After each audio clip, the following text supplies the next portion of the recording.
against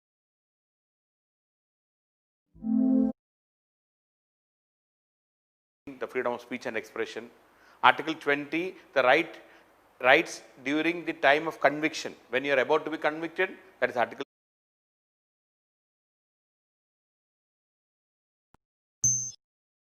Hello, we are still in the chapter on liberty, and in this particular video, I would like to discuss about Article 22, that is protection against arrest and detention in certain cases. Please remember, this chapter on liberty is the most important chapter among the fundamental rights. We have Article 19, the freedom of speech and expression. Article 20, the rights during the time of conviction. When you are about to be convicted, that is Article 20. Article 21, right to life and liberty. 21A, right to education, which has been added in 2002. And now we are talking about Article 22, protection against arrest and detention in cases. Okay, so protection against arrest and detention. So during this is Article 22. So Article 22, this right is about at the time of arrest, when you are about to be arrested or during the arrest, what are your rights? We have certain rights. Even if you are going to be arrested, even if you are accused of a crime, when you are about to be arrested or during the arrest, we have certain rights. And under Article 22, there are 4 rights, and also there are some exceptions to this also. So I will be talking about both in this particular video. So 4 rights are there. Number 1, according to Article 22, a person who is arrested shall be detained in custody, or rather, if a person is going to be arrested, he should be informed as soon as possible about the grounds of such arrest. The person is to be informed about the grounds of arrest.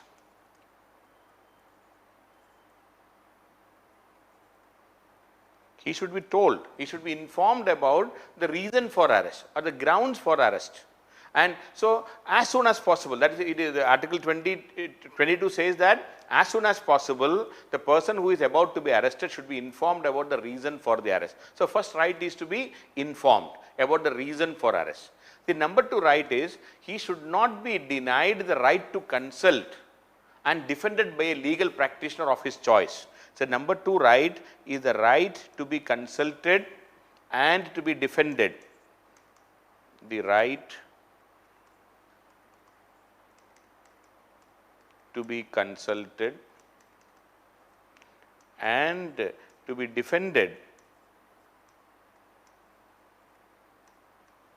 by a legal practitioner of his choice. By a legal practitioner of his or her choice. So you have a right when you are arrested, you have a right to be, you cannot be denied of the right to consult and to be defended by a legal practitioner of his or her choice. So you have a right to be defended by a legal practitioner of your choice. So that is number 2. Number 3, a person who is arrested and detained in custody shall be produced before the nearest magistrate. Now your right to be produced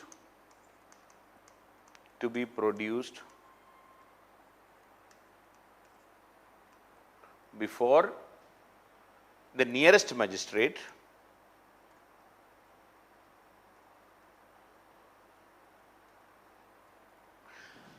within a period of 24 hours, within 24 hours.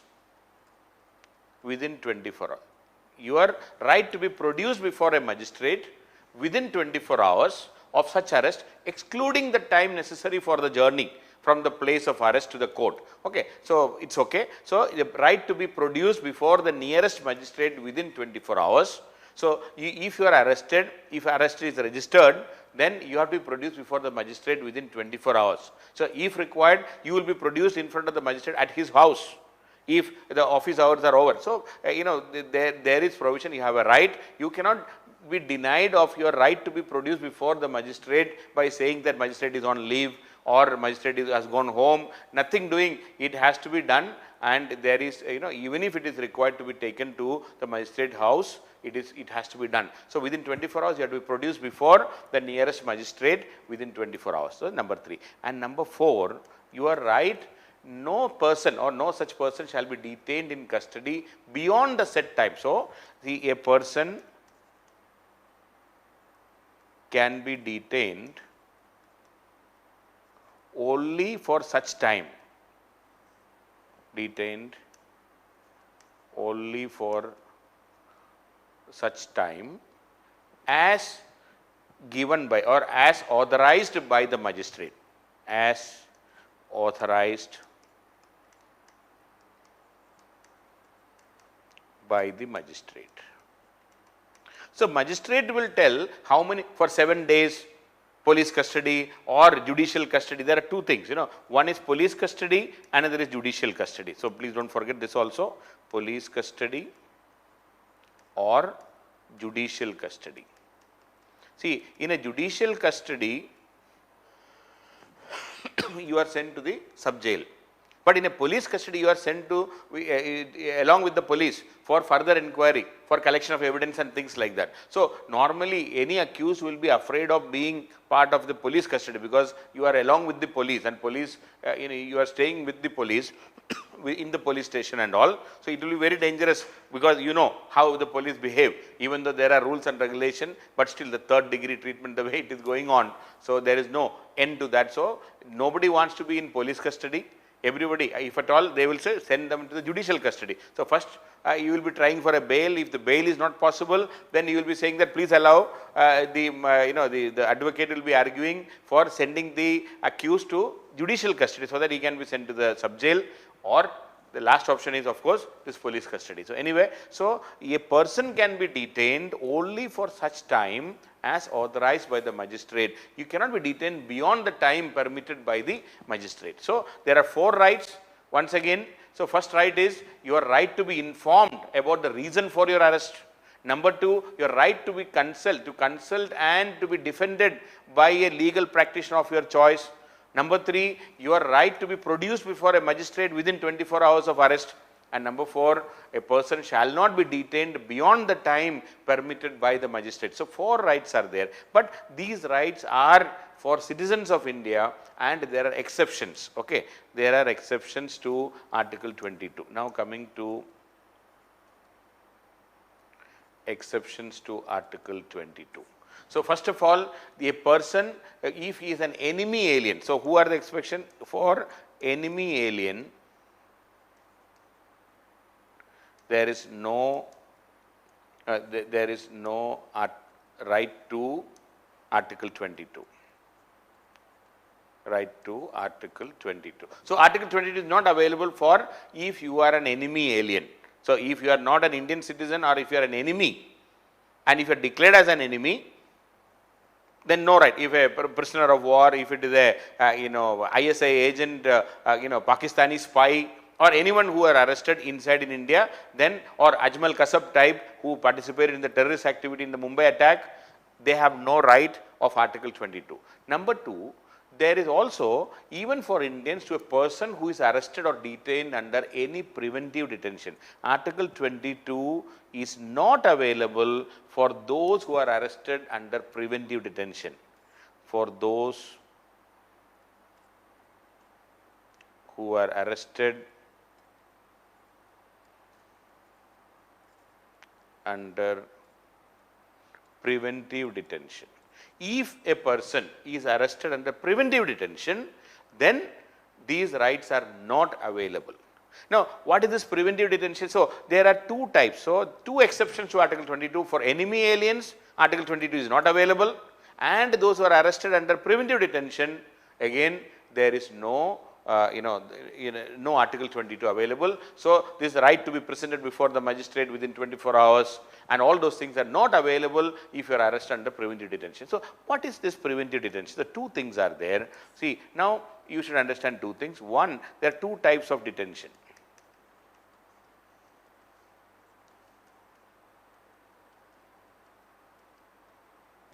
Two types of detention. One, punitive detention. That means you are detained for punishing you, for you have done something, you have done unlawful, which is against the law, violated the law, then you are arrested, you are detained for punishing you. So that is called punitive detention, to punish you, to punish a person. Second is what we know as the preventive detention. See, preventive detention is a detention where you have not done any crime. A person has not done any crime and he is detained only on a suspicion or a reasonable probability of that person committing some crime, some act. There is a suspicion or a reasonable probability. A suspicion or a reasonable probability that that person may commit an act which is likely to cause harm to the society and endanger the security of the society or the security of the nation. So there is a likelihood, there is a suspicion or a reasonable probability that this person is likely to commit an act which can harm the society or which can endanger the security of the society. So there is he has not done a crime. So this is the difference. See, normally, please understand, this is something, this is a possibility of somebody committing a crime. So there is a lot of speculation involved. Please understand, there is speculation. You are speculating that this man may commit a crime. So naturally, this is the problem. Okay, this is the problem, and this speculation is the issue. So normally in established democracies there is no preventive detention, and if at all preventive detentions are there, it is only for in emergencies and only against enemy aliens. But in India, we can use this preventive detention against any citizen, an ordinary citizen also, and Article 22 is not applicable. And that is why this is the problematic. Okay. So preventive detention is on a suspicion. In normal established democracies, modern democracies like European democracy or American democracy, we don't have preventive detention. We have, because you are only suspecting that person may commit a crime. So there is a lot of ifs and buts in this, and anybody can be arrested and sent to jail in the suspicion that he may commit a crime. So that is why normally it is not found in established democracies. And also, if at all it is there, normally it is not in the peacetime. It's not a peacetime activity in such democracies. It should be in emergencies. But if a person, so there are certain protection. Now there are protection under preventive detention. What are there is certain protection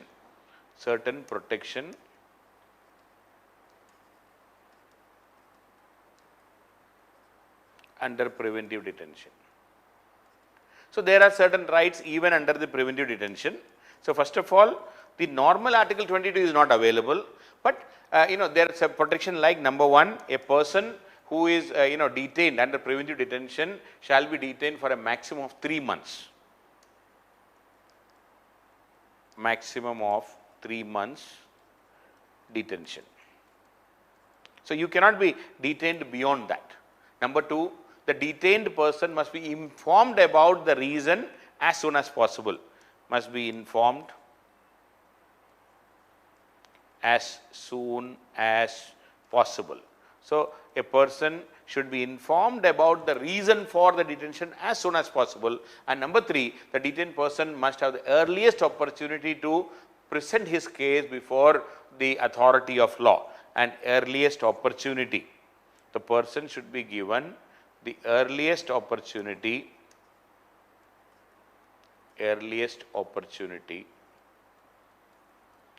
to present his case in front of an authority. And if the government, now 3 rights are there, even under preventive detention, a person shall not be detained beyond 3 months. He should be informed as early as possible. And number 3, he should be given an earliest opportunity to present his case before an authority of law. And one more point, if the government wants to continue his preventive detention, then it must be authorized by an advisory body. A fourth point is, if the government wants to continue, he should be authorized, the continued extension should be authorized by an advisory body which is purely judicial in nature. It should be authorized by an advisory body which is purely judicial. So, if the government wants to extend, yes, that is possible, but it should be authorized by an advisory body which is purely judicial in nature. So, the parliament again, under the preventive detention laws, the parliament is given the power to determine the maximum period in which a person can be determined on various preventive detention grounds, but the existing preventive detention laws normally not beyond 3 months.